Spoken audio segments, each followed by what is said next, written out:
नमस्ते। आज एक मुद्दे पर आपसे बात करेंगे कि 2024 का चुनाव 2014 और 19 से कैसे अलग है और 2019 से खासकर किस वोट प्रतिशत के लिहाज से, यानी गणित और रसायन, इन दोनों के लिहाज से 19 से 14 से 2024 का चुनाव अलग कैसे है। अब परिस्थितियां बदल गई हैं, समय बदल गया है और हर बार के चुनाव में बहुत सारी चीजें बदलती ही हैं। लेकिन 2024 का चुनाव किन बदली हुई परिस्थितियों में और किस गणितीय और रसायनीय सूत्रों के हिसाब से अलग होने जा रहा है, थोड़ा इसका विश्लेषण करते हैं। विश्लेषण इस बात का दो तीन बिंदुओं के हिसाब से करेंगे। पहला बिंदु यह होगा कि वोटों का प्रतिशत कितना कैसे जोड़ घटाना करके, यानी गणित के आधार पर 14 और 19 से अलग जाता हुआ दिख रहा है। गठबंधन की राजनीति ने इसे कैसे प्रभावित किया है। और तीसरी बात, ये जो केमिस्ट्री बदली है, रसायन बदला है, यह कैसे 2024 के चुनाव पर असर पैदा करने वाला है। शुरुआत इस बात के गणितीय सूत्र के हिसाब से करते हैं, इस डिस्क्लेमर के साथ कि ऐसा नहीं है कि राजनीति में आप जो गणित जोड़ते हैं, यानी एक और एक 11, एक बड़ी प्रसिद्ध कहावत है कि अगर एक और एक मिलकर दो हो जाए तो ये गणित होती है, एक और एक मिलकर 11 हो जाए ये संगठन और गठबंधन होते हैं। एक और एक मिलकर एक हो जाए तो वो प्रेम कहलाता है, और एक और एक मिलकर शून्य हो जाए वो आध्यात्म कहलाता है।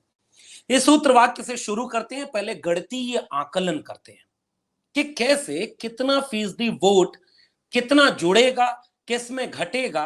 एक सामान्य सा इसका आकलन करते हुए इसका विश्लेषण करें कि 24 के लिहाज से ये परिस्थितियां कैसी बदलने वाली हैं और इन बदलती हुई परिस्थितियों में जो बदलाव दिख रहा है वो सामने आ रहा है।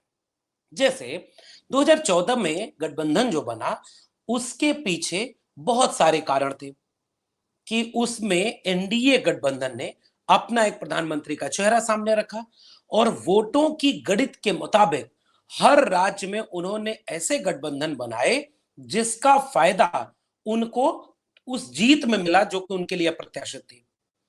19 में लगभग अगर वोटों का प्रतिशत देखें तो सबसे प्रमुख विपक्षी दल यानी बीजेपी के सामने अगर कांग्रेस को खड़ा करें तो बीजेपी के पास कांग्रेस से लगभग दोगुना वोट शेयर थे। दोगुना वोट बीजेपी को कांग्रेस की तुलना में मिले थे। कई क्षेत्रीय दल मजबूत हो रहे थे, कई क्षेत्रीय दल अपने ढंग से कहीं मजबूत हुए, कहीं वो बहुत कमजोर हो गए। गणित ये कहती है कि अगर 2024 के चुनाव का गठबंधन ऐसे बना है जिसमें जो 36 से 41% वोट जो बीजेपी और एनडीए को मिला 2019 में, उसके अलावा 60% लगभग 55% वोट थे जो विपक्ष में पड़े, यानी एनडीए गठबंधन के सीधे विपक्ष में पड़े।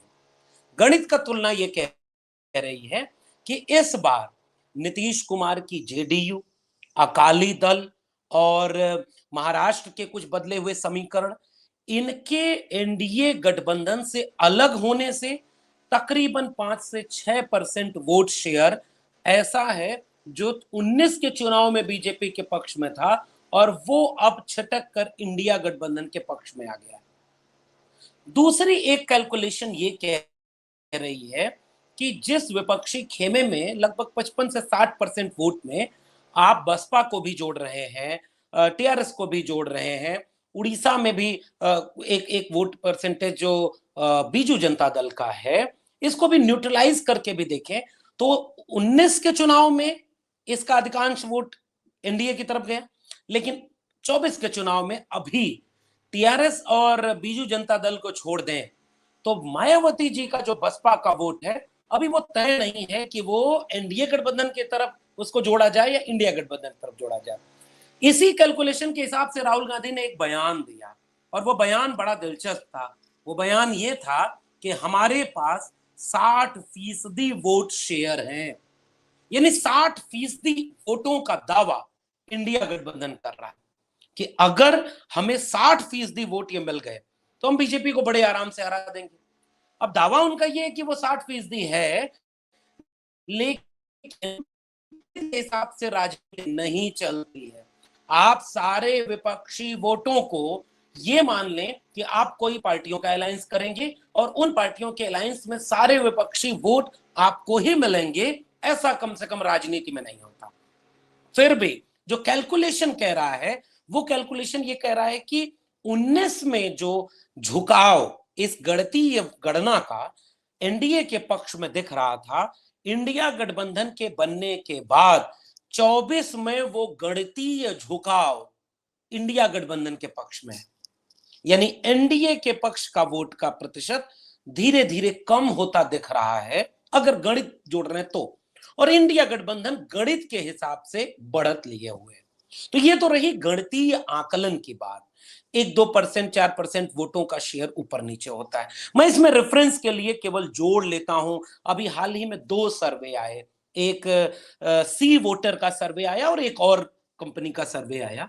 इन दोनों ने तकरीबन 2 से 3% फ्लक्चुएटिंग वोट का गैप रखा है, और अगर वो फ्लक्चुएटिंग वोट का गैप एनडीए गठबंधन की तरफ जाने की बजाय इंडिया गठबंधन की तरफ चला गया तो 24 में खेल हो जाएगा।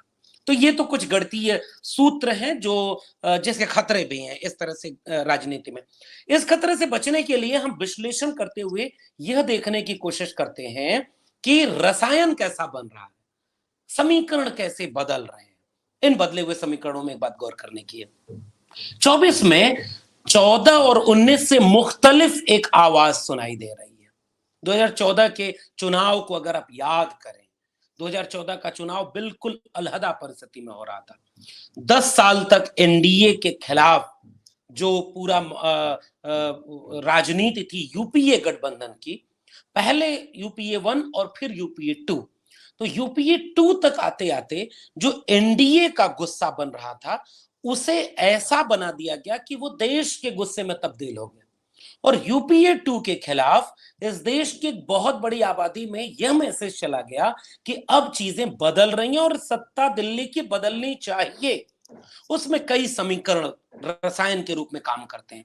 मिसाल के तौर पर कैग एक अलग माहौल बनाती है कि भाई जो परिस्थितियां इस समय बनी हुई हैं, देश भ्रष्टाचार में डूब गया है, देश को अब एक मजबूत नेतृत्व की जरूरत है, देश में अब तमाम समीकरण साधे गए। कुछ मैं ओबीसी मां का बेटा हूं कह करके ओबीसी के वोटरों को यह दिखाया गया कि नरेंद्र मोदी के रूप में एक ओबीसी वोटर मिल जाएगा, तो ओबीसी की बहुत बड़ी आबादी के बीच एक मैसेज गया कि ओबीसी वोटर मिलेगा तो हो सकता है हमारे लिए कुछ बहुत अप्रत्याशित करे जो कांग्रेस नहीं कर पाई है। धर्म के नाम पर एक फ्लेवर, एक रसायन उधर से आया जो धर्म के नाम पर यह कह रहा था कि बहुत लंबा समय तो हो गया, अब थोड़ा अपने कट्टर लोगों को भी, और उस कट्टर छवि में नरेंद्र मोदी की छवि फिट बैठती चली गई। गुजरात से जो उनका पृष्ठभूमि रही है उसको जोड़ ले तो ये रसायन बनता चला गया। इसका लाभ मिला, यूपीए 2 की नाकामियों का लाभ मिला और बिखराव का लाभ मिला, और एक अप्रत्याशित समीकरण 2014 में बन गया कि एक मौका अब ऐसी सरकार को दें जो दावा कर रही है कि उन्हें 60 साल दिया, हमें 60 महीने दे दो। इस रसायन से 14 का समीकरण बदल गया और एनडीए गठबंधन पूर्ण बहुमत के साथ एक अप्रत्याशित गठबंधन के चुनाव परिणाम के साथ वो दिल्ली की कुर्सी पर बैठ गया। 19 के चुनाव का रसायन थोड़ा इससे अलग लेकिन कमोबेश इसी के जैसा था। जिसने कहा था कि 60 साल उन्हें दिया, 60 महीने हमें दे दो, उसने पहले ही दिन से ऐसी रणनीति बनानी शुरू कर दी कि 60 साल का जो गड्ढा है वो 60 महीने में नहीं भर पाएगा, हमें और समय चाहिए। इसलिए कुछ रणनीति ऐसी बनी, जैसे आप गौर करिए, 2-3 एग्जाम्पल केवल दे रहा हूं। हर सर के ऊपर छत होगी, इसका वादा किया गया कि 2022 टाइमलाइन बना दी गई कि हम 2022 तक इस देश में हर नागरिक यानी हर सर के ऊपर छत दे देंगे। तो एक मैसेज चला गया ना कि 19 के चुनाव तक तो ये समय अभी पूरा नहीं मिला इन्हें, तो थोड़ा इन्हें और समय देना होगा, क्योंकि 22 तक इन्होंने कहा है तो 22 तक सबको छत दे देंगे। इन्होंने कहा है कि 2022 तक हम किसानों की आय दोगुनी कर देंगे, तो लोगों को भी ये समझ में आया कि 14 से 19 का समय कम समय होता है और इसलिए इन्हें एक मौका और देना चाहिए। देखिए 14 से 19 में इन्होंने कोई भ्रष्टाचार बड़ा उजागर नहीं हुआ, जो एक नैरेटिव बनाया गया, तो भ्रष्टाचार कोई बड़ा नहीं हुआ। कुछ काम इन्होंने शुरू किए हैं जिसके लिए इन्हें एक मौका और देने की जरूरत है। विपक्ष की तरफ से भी कोई ऐसी साझा कोशिश कहीं नजर नहीं आ रही थी कि सारे विपक्षी दल मिलकर लड़ें। राज्य स्तर पर सब क्षेत्रीय दल अलग से अपनी भूमिका तलाश रहे थे। केंद्र स्तर पर सबसे बड़ी पॉलिटिकल पार्टी कांग्रेस इस बात की कोशिश थी कि हम फिर से राहुल गांधी के नेतृत्व में चुनाव लड़ेंगे और अपनी राष्ट्रीय भूमिका में अकेले भी बहुत कुछ जीत सकते हैं। ये रसायन 19 के चुनाव में ये साफ दिख गया और जो बचा खुचा था वो पुलवामा और राष्ट्रवाद और तमाम चीजें सामने आ गई थी। 24 के चुनाव का रसायन अलग कैसे है 2014 और 2019 से, यह देखना बड़ा दिलचस्प है। पहली बात, गड्ढा अगर 60 साल में खोदा गया था तो 60 महीने अगर उस गड्ढे को भरने के लिए पूरे नहीं थे तो 60 महीने लोगों ने खुशी खुशी और दे दिए। तो नरेंद्र मोदी की अपनी छवि, एनडीए गठबंधन के काम करने के ख्वाब दिखाना, तमाम जुमले जो बोले गए थे, इंडियन इकोनॉमी को आगे बढ़ाना, महंगाई कम करना, रुपए की कीमत को डॉलर की तुलना में मजबूत करना, हर सर को छत देना, किसानों की आय दोगुनी करना और तमाम तरह से रोजगार पैदा करना। महंगाई बहुत हुई, महंगाई की मार की बार उनकी सरकार, इन सबको लागू करने के लिए 60 महीने और चाहिए। एक एक बड़े वर्ग में, इस देश के वोटरों में, एक बड़े तबके में यह मैसेज चला गया। लेकिन 2024 के चुनाव का रसायन एक सवाल पूछ रहा है। आपने 60 महीने मांगे थे, आपको 60 महीने और मिल गए। 24 में पहला बिंदु ये होगा कि इस 120 महीने में जितना आपने किया उसका कितना फायदा पहुंचा। क्या किसानों की आय दोगुनी हुई? क्या हर सर को छत मिल गई? क्या हर घर को जल मिल गया जो जल उसके जरिए था? क्या जो है रोजगार में बढ़ोतरी हुई? क्या महंगाई में कमी हुई? क्या जो है रुपए की कीमत डॉलर की तुलना में मजबूत हुई? अब काला धन पे तो बात ही नहीं होती, इसलिए वो मुद्दा तो उस तरह से मजबूत नहीं बना है। लेकिन एक रसायन तो इस बात का बन गया है कि भाई अब 120 महीने दे दिया तो 14 और 19 की तुलना में ये वाला समीकरण तो काम करता हुआ नहीं दिख रहा है कि इन्हें एक मौका और दे दीजिए। कोशिश इस देश के प्रधानमंत्री ने लाल किले की प्राचीर से इसकी जरूर की जब उन्होंने कहा कि 2047 में हम ये कर देंगे, ये तीसरी अर्थव्यवस्था बन जाएगा। वो और करते करते उन्होंने 1000 साल का एक खाका खींच दिया। तो उनकी कोशिश तो भले है, लेकिन राजनीति का रसायन ये कह रहा है कि इस ग्राउंड पर 2024 के चुनाव में एनडीए गठबंधन बैकफुट पर है कि वो किस चीज पर वोट मांगेगा, उस कौन से नए ख्वाब दिखाएगा, और वो नया ख्वाब कोई दिख नहीं रहा है। दूसरा, जो समीकरण बदल रहा है उस बदले हुए समीकरण में इंडिया गठबंधन के रूप में एकजुटता, यह मजबूरी भी थी और जरूरत भी थी। कांग्रेस पार्टी को भी यह समझ में आ गया कि राष्ट्रीय स्तर पर वो अकेले कोई भी चुनाव फिलहाल जीतने की स्थिति में नहीं है। बेशक उन्होंने कुछ राज्यों में अच्छा प्रदर्शन किया। तमाम क्षेत्रीय दलों को यह समझ में आ गया कि अकेले हम लड़ करके अपना एक किला तो बचा सकते हैं, लेकिन जो बीजेपी और एनडीए के जो आनुषांगिक संगठन बन चुकी लोकतांत्रिक संस्थाएं हैं, ईडी, सीबीआई और तमाम तरह के और संस्थान, मीडिया की भूमिका, इन सब ने क्षेत्रीय दलों में ये एक पैगाम दे दिया कि अगर अकेले लड़े तो आप हो सकता है आगे अब लड़ने लायक ही नहीं बचोगे, क्योंकि वो किसी भी स्तर पर जाकर आपकी पार्टी को तोड़ने और सरकार चुनी हुई उसको गिराने, इन सब के काम में लगे। चुनाव आने के पहले ईडी सीबीआई के छापे और तमाम चीजें। कांग्रेस और विपक्षी दलों के बीच जब ये मैसेज चला गया कि बिना मिले अगर लड़े तो हम कामयाब नहीं होंगे, इस एकजुटता ने 24 के चुनाव को दिलचस्प बना दिया है। अब मैं क्यों कह रहा हूं कि 60% गणितीय विश्लेषण और इस 60% के अगर रासायनिक विश्लेषण को जोड़ दें, रासायनिक विश्लेषण, मिसाल के तौर पर राम मंदिर बन गया, एक समय में इसका बहुत बड़ा बोलबाला था और इसके नाम पर उनको वोट पे मिला। दूसरी तरफ राष्ट्र की मुद्दे को केंद्र में रखा गया। इंडिया गठबंधन ने कहा कि राष्ट्र तो हम उसको प्रतिनिधित्व दे रहे हैं। इन्होंने एक और मुद्दा दे दिया कि हम संविधान बदल देंगे, हिंदू राष्ट्र बना देंगे। तो इंडिया गठबंधन ने अपना पूरा जेस्चर इस रूप में खड़ा किया कि हम संविधान को बचाएंगे। जैसे विवेक देबराय प्रधानमंत्री की आर्थिक सलाहकार परिषद के जो प्रमुख हैं, जब उनका लेख आया तो ये मैसेज लोगों के बीच धीरे धीरे चला गया कि अब ये कोई दोयम दर्जे के नेताओं की बोली हुई या कुछ बाबाओं की बोली हुई बात नहीं है कि इस देश के संविधान को बदलना है। अब तो ऐसा लगता है कि बीजेपी और आरएसएस चाहती है कि इस देश के संविधान को बदला जाए। और वहीं इंडिया गठबंधन ने अपने को संविधान के पक्ष में खड़ा करने के लिए मुंबई की बैठक के बाद ऐसे बयान जारी किए जो एकदम संविधान को से उनको जोड़ रहा था।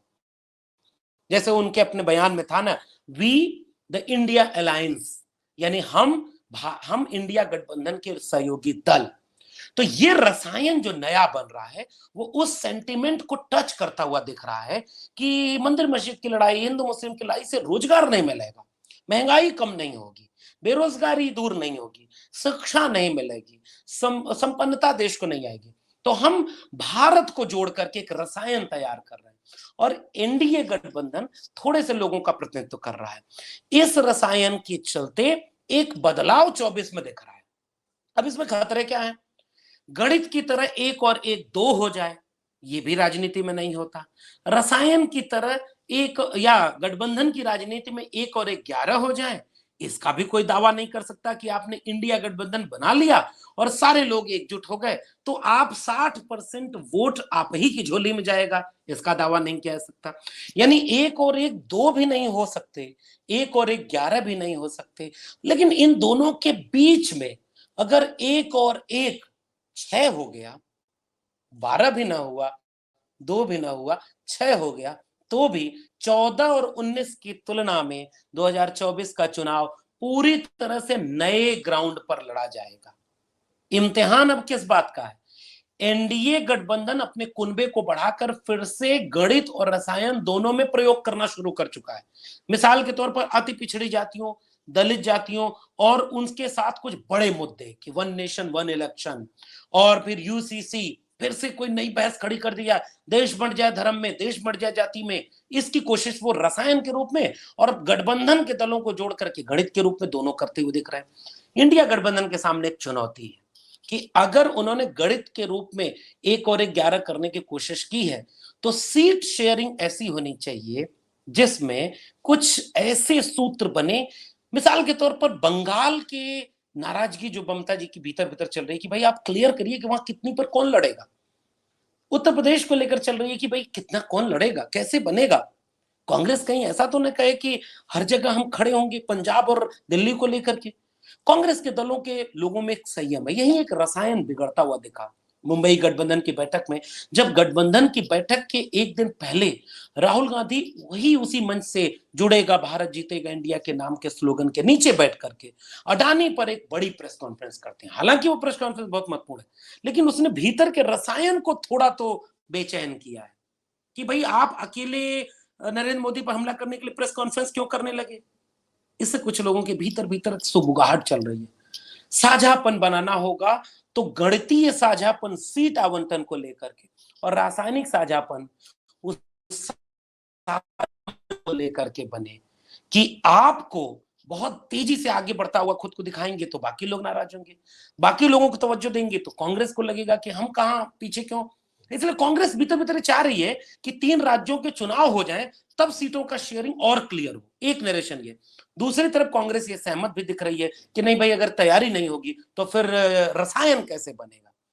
देखना दिलचस्प होगा कि 14 और 19 के चुनाव की तुलना में 2024 में ये जो 60% वोटों का जो एनडीए के खिलाफ पड़े हुए 19 के वोट हैं, वो 60% वोटों का गणितीय गणना क्या 50%, 40 से 50% के बीच में भी इंडिया की तरफ शिफ्ट होती है क्या? अगर ऐसा होता है तो भी इंडिया गठबंधन सरकार बनाने की स्थिति में आ सकता है। अगर रासायनिक सूत्रों का काम राष्ट्रवाद, धर्म, जाति के नाम पर जो नया रसायन बना है, ये रसायन अगर इंडिया गठबंधन के पक्ष में जाता है तो भी सरकार बदलेगी। लेकिन याद रखना चाहिए, एनडीए गठबंधन इस गणित और रसायन में अभी भी आगे खड़ा है। इंडिया गठबंधन को दोनों जगह खूब ढेर सारे प्रयोग और प्रयोग के बाद परिणाम पर पहुंचने के लिए इम्तिहान बाकी है। आपका क्या कहना है इस विषय पर? नीचे कमेंट बॉक्स में बताइएगा, और ये टिप्पणी आपको कैसी लगी इसे भी बताइएगा। देखते रहिए 4 PM।